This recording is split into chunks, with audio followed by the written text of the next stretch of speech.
Star ఇమేజ్‌ని బట్టి వారి ఫాలోయింగ్ ఉంటుంది. ఇక వారి అభిమాన బలం పెరుగుతున్న కొద్దీ స్టార్, సూపర్ స్టార్ రేంజ్‌కి వస్తుంది. సూపర్ స్టార్ రేంజ్ వస్తుంది. ఇదే క్రమంలో నెంబర్ 1గా టాప్ ప్లేస్‌లో కూడా కూర్చునే అవకాశం ఉంటుంది. అయితే మొన్నటిదాకా ఉన్న ఆ టాప్ హీరో సినిమాల నుంచి తప్పుకుంటుండగా ఇప్పుడు ఆ కుర్చీ ఖాళీ అయింది. ఇక నెక్స్ట్ లైన్‌లో ఉన్న హీరోల్లో ఆ కుర్చీ ఎక్కే అర్హత ఎవరికి ఉంది? టాప్ ప్లేస్‌లో బాక్సాఫీస్‌ని శాసించే స్టామినా ఎవరికి ఉంది అన్న డిస్కషన్ మొదలైంది. ఇండియన్ సినిమాల్లో తమిళ చిత్ర పరిశ్రమకు ప్రత్యేక స్థానం ఉంది. తెలుగు చలనచిత్ర పరిశ్రమ సెపరేట్ అవ్వకముందు మద్రాస్, అదే ఇప్పుడు చెన్నై కేంద్రంగానే సినిమాలు తీసేవారు. తమిళ పరిశ్రమ నుండి టాలీవుడ్ హైదరాబాద్కి షిఫ్ట్ అయ్యాక అక్కడ అప్పటికే భారీ సినిమాలు చేస్తూ ప్రేక్షకులను ఆకట్టుకున్నారు. అయితే దాదాపు 70 ఏళ్ల తమిళ చలనచిత్ర పరిశ్రమలో టాప్ హీరోగా అవకాశం కొంతమందికే దక్కింది.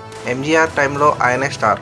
ఆ తర్వాత జెమినీ గణేశన్, ఆ నెక్స్ట్ రజనీకాంత్, కమల్ హాసన్, ఇలా అందరూ కోలీవుడ్లో టాప్ చైర్లో ఉంటూ వచ్చారు. దళపతి విజయ్ ఫామ్లోకి వచ్చే వరకు రజనీకాంత్ టాప్ ప్లేస్లో ఉన్నారు. అయితే విజయ్కి ఎప్పుడైతే ఫ్యాన్ బేస్ పెరిగిందో ఆయన టాప్ ప్లేస్ దక్కించుకున్నారు. దాదాపు దశాబ్ద కాలం పైగా దళపతి విజయ్ నెంబర్ 1 హీరోగా ఉన్నారు. అయితే ఆయన ఇప్పుడు ప్రజాసేవకు రెడీ అయ్యారు. సొంత పార్టీ పెట్టి రాజకీయ నాయకుడిగా ప్రజలకు సేవ చేసేందుకు సిద్ధమయ్యారు.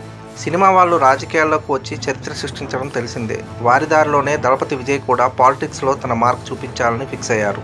విజయ్ పొలిటికల్ జర్నీ ఎలా ఉంటుంది, ఆయన మీద ఫ్యాన్స్ పెట్టుకున్న ఆశలు నెరవేరుతాయా అన్నది రాబోయే రోజుల్లో తెలుస్తుంది. తన లాస్ట్ మూవీ జననాయగన్ 2026 సంక్రాంతికి రిలీజ్ అవుతుంది. ఆ ప్రాజెక్టే తన ఆఖరి సినిమా అని ఇప్పటికే విజయ్ అనౌన్స్ చేశారు. ఈ టైంలో విజయ్ సినిమాలను తప్పుకుంటే ఖచ్చితంగా ఆయన చైర్ ఖాళీ చేసినట్టే. ఇప్పుడు కోలీవుడ్ టాప్ చైర్ని ఎవరు దక్కించుకుంటారు, ఆ స్థాయి, ఆ సత్తా ఎవరికి ఉంది అన్నది చూడాలి. రజనీ, కమల్ ఆల్రెడీ వాళ్ళు టాప్ ప్లేస్లో ఉండి దిగిపోయారు. సో వాళ్ళకు అవసరం లేదు. ఇక నెక్స్ట్ సూర్య, విక్రమ్, ధనుష్ వీళ్ళంతా ఉన్నారు. సూర్యకి మంచి మాస్ ఫాలోయింగ్ ఉంది. విక్రమ్కి కూడా అదే తరహా ఫాలోయింగ్ ఉంది. ధనుష్ వర్సటాలిటీ ఫ్యాన్స్ని మెప్పిస్తుంది. అయితే వీరందరికన్నా తలా అజిత్ విజయ్కి ఈక్వల్ ఫ్యాన్ ఫాలోయింగ్తో ఉన్నాడు. సో టాప్ 1 అంటూ ఇస్తే తలా ఫ్యాన్స్ అజిత్కే ఇచ్చేలా ఉన్నారు.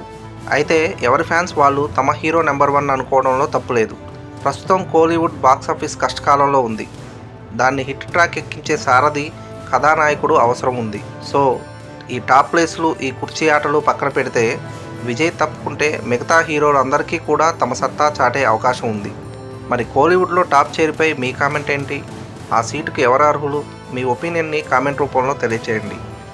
ఇలాంటి ఇంట్రెస్టింగ్ వీడియోస్ కోసం మా ఛానల్ని సబ్స్క్రైబ్ చేయండి.